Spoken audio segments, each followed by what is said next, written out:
আসসালামু আলাইকুম, সবাইকে স্বাগত জানাচ্ছি আরটিভি সন্ধ্যা সংবাদে। শুনছিলেন মার্কেন্টাইল ব্যাংক সংবাদ শিরোনাম।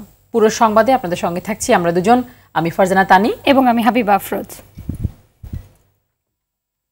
জানাবো বিস্তারিত সংবাদ। দেশে চীন ও রাশিয়ার ভ্যাকসিন উৎপাদনের প্রস্তাবনার অনুমোদন দিয়েছে অর্থনৈতিক ক্রয় সংক্রান্ত মন্ত্রিসভা কমিটি।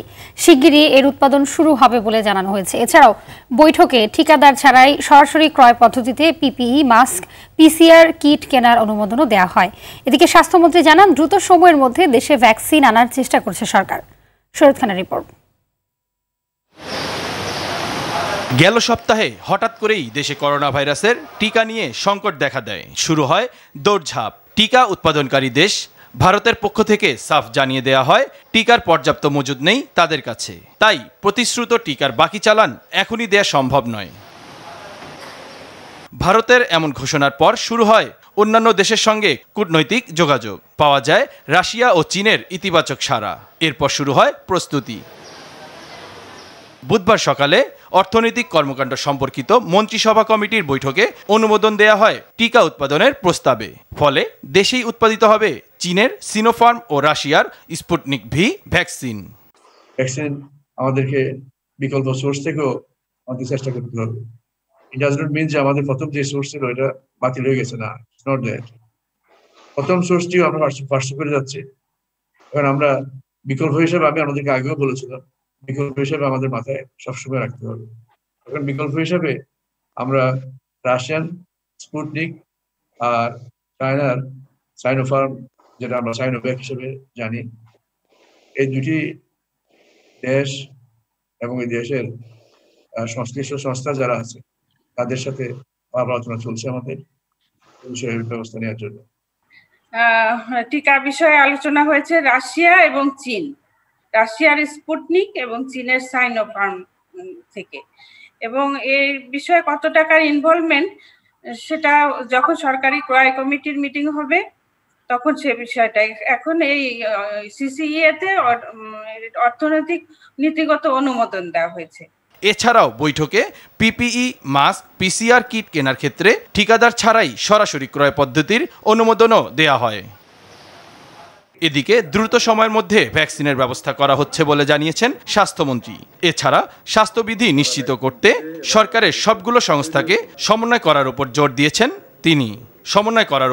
দেন তিনি। সেখান থেকে আমরা একটা আশ্বাস পেয়েছি, তারা ভ্যাকসিন দিবে এবং লোকালি তৈরিও করবে, এবং চায়নার সাথে একই রকমের আশ্বাস পাওয়া গেছে, তারা ভ্যাকসিন দিবে এবং বাংলাদেশে তৈরিও করবে।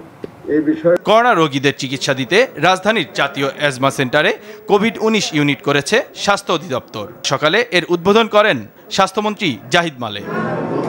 শরীয়ত খান, আরটিভি, ঢাকা। এদিকে উপহার হিসেবে 40 লাখ ডোজ টিকা পাওয়ার পাশাপাশি দেশে রাশিয়ান ভ্যাকসিন উৎপাদনের সিদ্ধান্তে কিছুটা স্বস্তি মিলেছে সাধারণ মানুষের মধ্যে। তবে ভ্যাকসিন উৎপাদনের সক্ষমতা নিয়ে সংশয়ের কথা জানিয়েছেন বঙ্গবন্ধু শেখ মুজিব মেডিকেল বিশ্ববিদ্যালয়ের সাবেক উপাচার্য অধ্যাপক নজরুল ইসলাম খান। আর টিকা বাস্তবায়নের সতর্কতা অবলম্বনের পরামর্শ দিলেন করোনা টিকা কমিটির সদস্য মুস্তাক হোসেন। রিপোর্ট করছেন জাহিদ রহমান। গত বছরের আগস্টে করোনা ভাইরাসের প্রতিষেধক তৈরির ঘোষণা দেয় রাশিয়া। ভারত থেকে চুক্তির টিকা আসা যখন অনিশ্চিত, তখন বিকল্প টিকার উৎসের একটি রাশিয়ার তৈরি স্পুটনিক ভি। স্পুটনিক ভি ভ্যাকসিনটি 2 থেকে 8 ডিগ্রি সেলসিয়াস তাপমাত্রায় 2 মাস সংরক্ষণ করা যায়। শুরুতে 40 লাখ ডোজ টিকা দেবে রাশিয়া। প্রথম ডোজ নেওয়ার 21 দিন পর নিতে হবে দ্বিতীয় ডোজ। এই ভ্যাকসিনের প্রিক্লিনিক্যাল ট্রায়াল রিপোর্ট, তারপরে ক্লিনিক্যাল ট্রায়ালের ফেজ 1, ফেজ 2 এবং ফেজ 3 ট্রায়াল রিপোর্ট, এগুলো সব ইভ্যালুয়েশন করা হয়েছে। করার পরে আমরা দেখতে পেয়েছি যে এটির এফিকেসি স্ট্যান্ডার্ড ভালো, এটি প্রায় 91% এফেক্টিভ এবং সেফটি মার্জিনও ভালো। দেশে প্রচলিত টিকা কার্যক্রমের সঙ্গে স্পুটনিক ভি টিকার তাপমাত্রা সামঞ্জস্য থাকলেও এক্ষেত্রে সাবধানতা অবলম্বনের পরামর্শ দিলেন এই বিশেষজ্ঞ। স্পুটনিক কিন্তু সেই ধরনের টিকা, স্পুটনিক হচ্ছে যে সাধারণ ফ্রিজ, সেই ফ্রিজের তাপমাত্রা সংরক্ষণ করা যাবে। ইতিমধ্যেই আমরা আমাদের অ্যাস্ট্রাজেনেকার টিকা একই নিয়মে সংরক্ষণ এবং বিতরণ করছি, টিকা দেওয়া হচ্ছে, কাজে এই একই নিয়মে সেটি করা যাবে। এদিকে রাশিয়ার ফর্মুলায় টিকা উৎপাদনের আগ্রহ দেখাচ্ছে দেশের কয়েকটি ওষুধ প্রস্তুতকারী প্রতিষ্ঠান। তবে তার সক্ষমতা নিয়ে সংশয়ে আছেন এই স্বাস্থ্য বিশেষজ্ঞ। ফার্মাসিউটিক্যালস খুব ডেভেলপ করেছে, কিন্তু ভ্যাকসিন ল্যাবরেটরি খুব একটা নাই, দুইটা ল্যাবরেটরিতে ভ্যাকসিন তৈরি করা যাবে, কিন্তু এখন যেসব ভ্যাকসিন যেটা আমাদের করোনার জন্য যেসব ভ্যাকসিন তৈরি হয় that is a different method. কেবল ফাইজারের টিকা ছাড়া অন্য সব টিকা দেশে সংরক্ষণ করা সহজ বলে জানান বিশেষজ্ঞরা। জাহিদ রহমান, RTV, ঢাকা। আওয়ামী লীগ সাধারণ সম্পাদক ও সেতুমন্ত্রী ওবায়দুল কাদের বলেছেন, করোনার ভ্যাকসিন নিয়ে কারোর সঙ্গে বিশেষ কোনো সম্পর্কের দরকার নেই। জনগণকে বাঁচাতে যে কোনো দেশ থেকেই ভ্যাকসিন আনবে সরকার।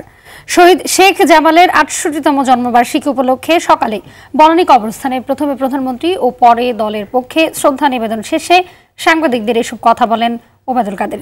এ সময় দোষারোপের রাজনীতি বাদ দিয়ে দলমত নির্বিশেষে করোনা মোকাবেলায় সবাইকে ঐক্যবদ্ধ হওয়ার আহ্বানও জানান তিনি।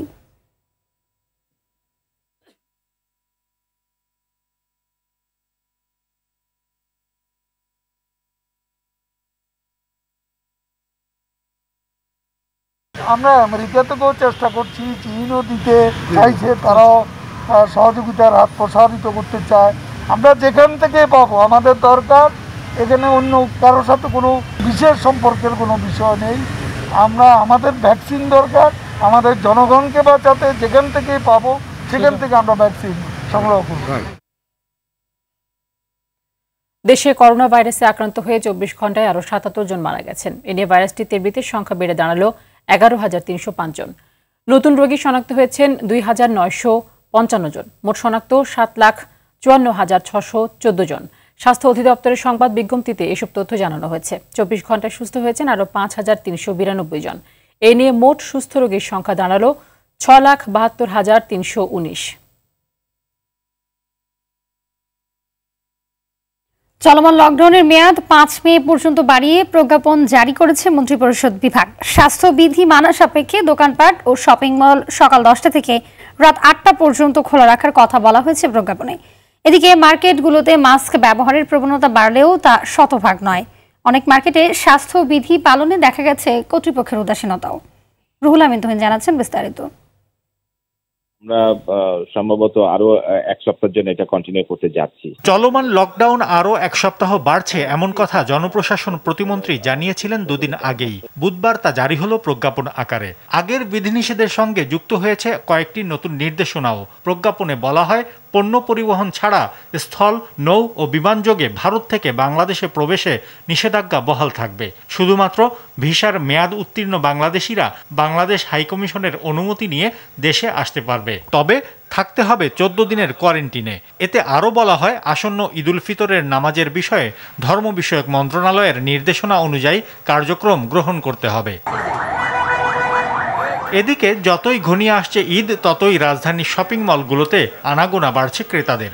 মুখে মাস্ক পরেই স্বাস্থ্যবিধি মানার দায় সারলেও হ্যান্ড স্যানিটাইজার ব্যবহার বা সামাজিক দূরত্ব মানার বালাই নেই কোথাও। যে ভিড়, যে চাপে, সেটা 100% মানাটা পসিবল হয়ে উঠতেছে না। একদম অনেস্টলি যেটা বললে, খুব একটা ভালো দেখলাম না।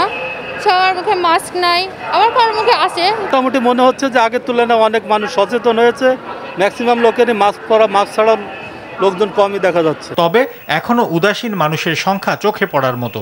মাস্ক পরতে অনীহা অনেকেরই। মাস্ক ছাড়া কেন বসছেন? প্রচুর গরম যে, তাই। হ্যাঁ, এতটা গরম যে সহ্য করার বাহিরে, যেহেতু আবার রোজা থাকি, এই জন্য মাস্কটা আসলে পরতে পারতাছি না। ভিতরে রেখে দিছি, গরম ঘামতেছে, চেহারা ঘামতেছে, এই জন্য আছে এই যে মাস্ক, এটাই তো। শরীর অসুস্থ হয়ে গেছিল তো আমি হিজাব বাইন্দা আসছি, তার জন্য এই মাস্ক পরতে পারিনি। লকডাউনে গণপরিবহন না চললেও রাজধানীর সড়কগুলোতে যানবাহনের চাপ ছিল বেশ। রুহুল আমিন তুহিন, RTV, ঢাকা।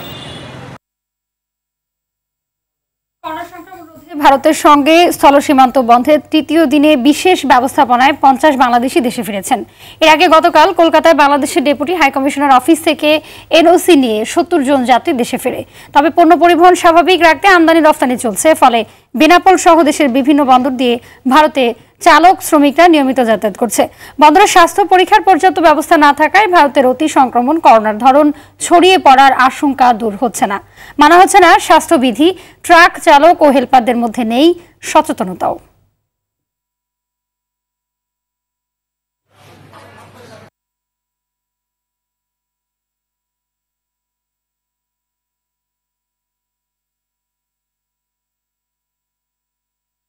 ভারত থেকে যে সমস্ত পণ্যবাহী গাড়ি আসছে তাদের ড্রাইভারদের ঠিকমতো মাস্ক নেই, পোশাক নেই, তারা এই পাশে আইসে খুলে ফেলে দিচ্ছে। তারা মাছ বাজারে, তারপরে বাজার ঘাটে কোনো মাছ টাছ নেই, কোনো পোশাক টোশাক নেই, এলোমেলোভাবে ঘুরে বেড়াচ্ছে।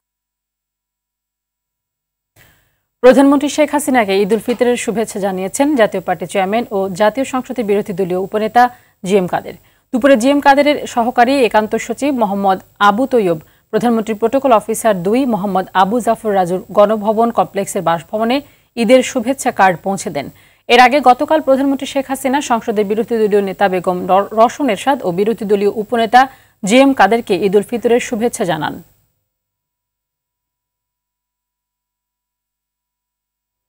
দক্ষিণ এশিয়ার অনেক দেশের চেয়ে বাংলাদেশের রপ্তানির গতি বাড়ায় মহামারীকালেও মোট দেশজ উৎপাদন বা জিডিপি প্রবৃদ্ধি দ্রুত বাড়বে বলে মনে করছে এশিয়া উন্নয়ন ব্যাংক এডিবি।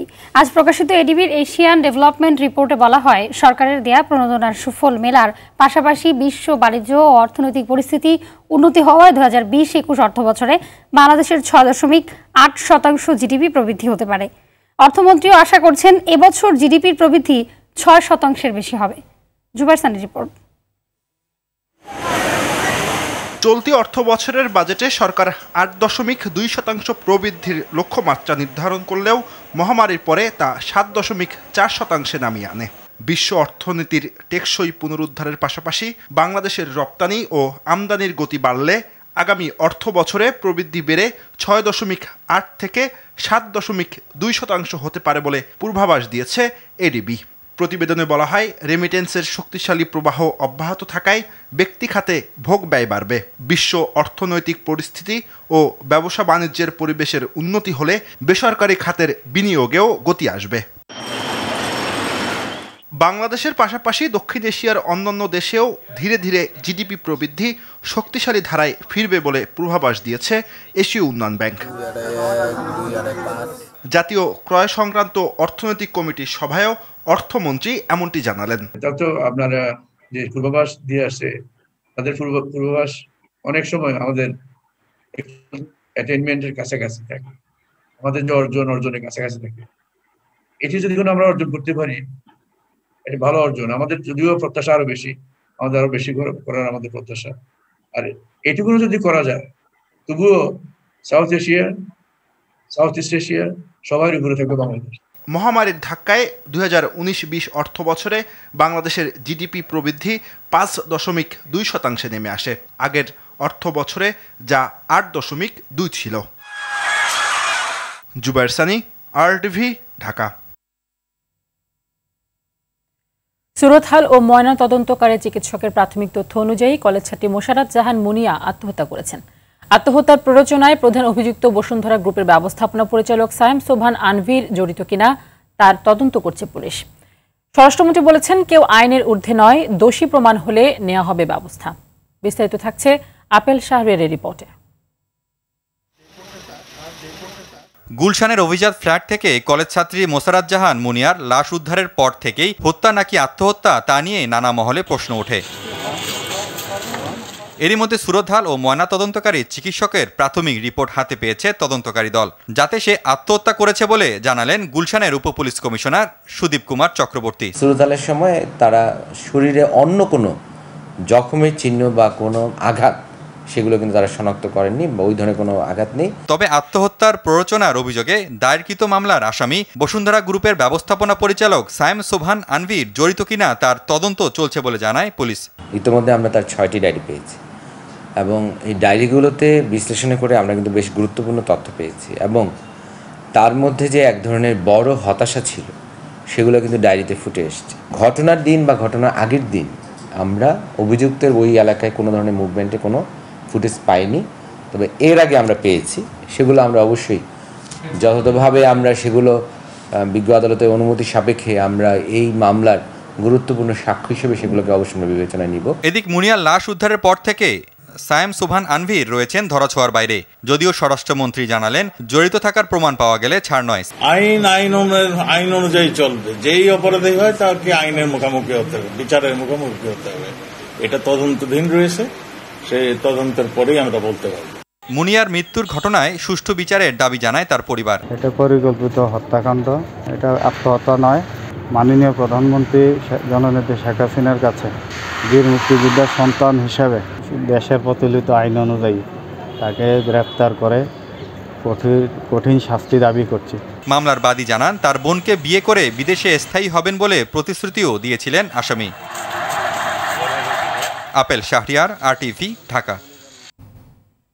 ব্রাহ্মণবাড়িয়ায় হেফাজতের তাণ্ডবে ভাঙচুর ও অগ্নিসংযোগে জড়িত আরও 8 জনকে গ্রেপ্তার করা হয়েছে। পুলিশ জানায় গেল 24 ঘন্টায় বিভিন্ন এলাকা থেকে অভিযান চালিয়ে তাদের গ্রেপ্তার করা হয়। সহিংস ঘটনার স্থির চিত্র ও ভিডিও ফুটেজ পর্যালোচনা করে অভিযুক্তদের শনাক্ত করা হয়েছে। বাকিদেরও গ্রেপ্তারের চেষ্টা চলছে বলে জানায় পুলিশ। এসব ঘটনা এখন পর্যন্ত 383 জনকে গ্রেপ্তার করা হয়েছে। গেল 26, 27 ও 28 মার্চ হেফাজতের বিক্ষোভে চলাকালে হামলা, ভাঙচুর ও অগ্নিসংযোগের ঘটনা ঘটে।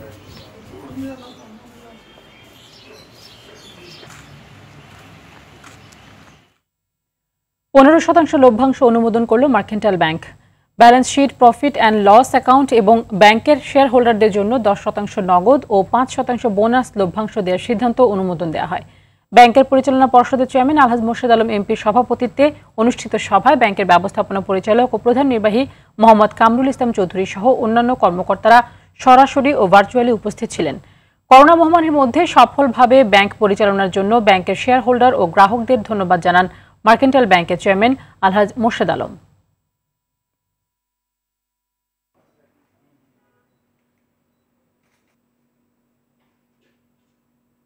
সার্বিক বিবেচনা পরিচালনা পর্ষদ এবং এর পক্ষ থেকে আজকের এই বার্ষিক সাধারণ সভায় অনুমোদনের জন্য 15% হারে অর্থাৎ 10% নগদ এবং 5% স্টক লভ্যাংশের প্রস্তাব করছি। আমি শেয়ার হোল্ডারদের লভ্যাংশ প্রদানের ধারাবাহিকতা বজায় রাখতে মার্কেন্টাইল ব্যাংক সবসময় সচেষ্ট রয়েছে।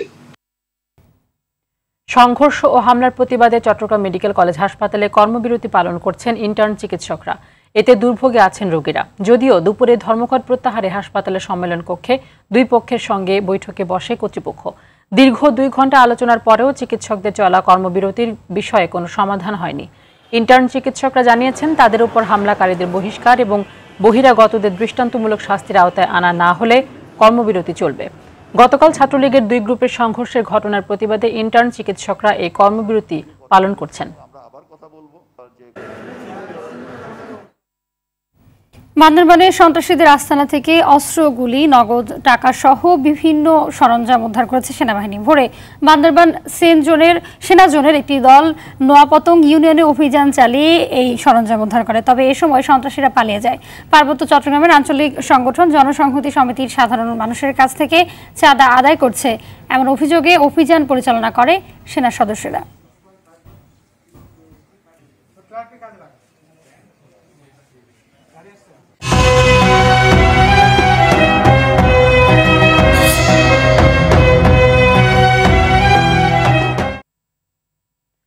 সারা বছর গুরুত্ব না থাকলেও রমজানে সব বাড়িতে ইফতারের প্রধান আকর্ষণ বাহারি খাবার।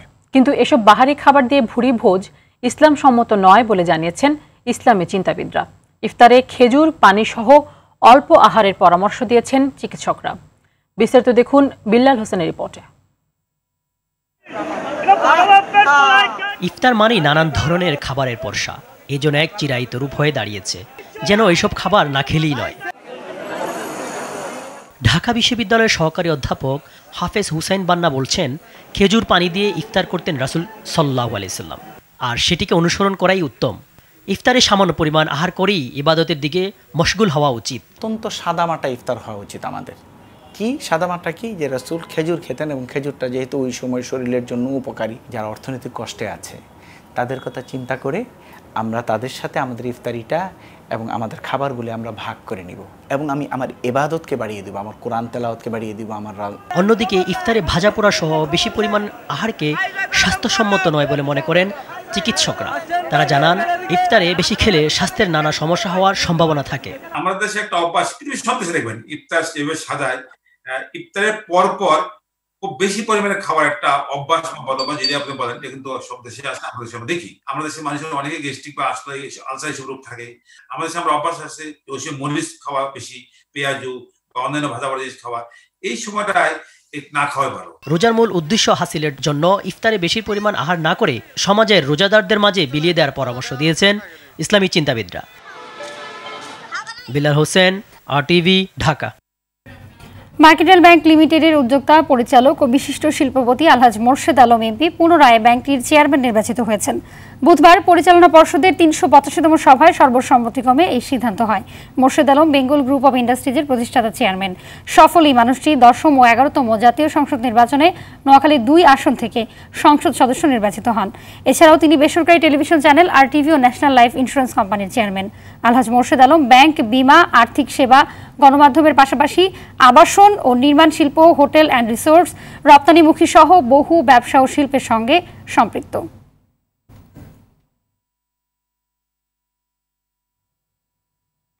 ইলেকট্রনিক্স পণ্য প্রতিষ্ঠান সনি র্যাঙ্কস বাজারে নিয়ে এলো নতুন সিরিজের ক্যালভিনেটর, ইনভার্টার ও নন ইনভার্টার এসি। রাজধানীর বাংলা মোটরের নিজস্ব শোরুমে এসব এসি ও ঈদ উৎসব ক্যাম্পেইনের উদ্বোধন করেন কোম্পানির ম্যানেজিং ডিরেক্টর একরাম হোসেন। এখন থেকে দেশের বাজারে পাওয়া যাবে সনির নতুন ১, ১.৫ ও ২ টনের ক্যালভিনেটর এসি।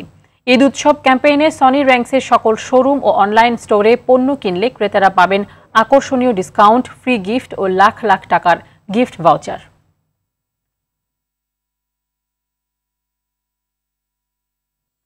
এবারে ক্লেমন খেলার সংবাদ। শ্রীলঙ্কার বিপক্ষে দ্বিতীয় টেস্টের জন্য ১৫ সদস্যের বাংলাদেশ দল ঘোষণা করেছে বাংলাদেশ ক্রিকেট বোর্ড। প্রথম টেস্ট দলের কোনো পরিবর্তন আনা হয়নি দ্বিতীয় টেস্ট দলেও। দ্বিতীয় ও শেষ টেস্টে কাল জয়ের লক্ষ্যে শ্রীলঙ্কার বিপক্ষে মাঠে নামবে বাংলাদেশ। ক্যান্ডির পাল্লেকেলে আন্তর্জাতিক স্টেডিয়ামে খেলা শুরু হবে বাংলাদেশ সময় সকাল 10:30টায়। প্রথম টেস্ট পয়েন্ট ভাগাভাগি করে মাঠ ছাড়ে উভয় দল। দ্বিতীয় টেস্টে জয় চায় মমিনুল বাহিনী, তবে নিজেদের মাঠ ছেড়ে দিতে চাইবে না লঙ্কানরাও। সন্ধ্যা সংবাদ এই পর্যন্তই। ধন্যবাদ সবাইকে। ধন্যবাদ।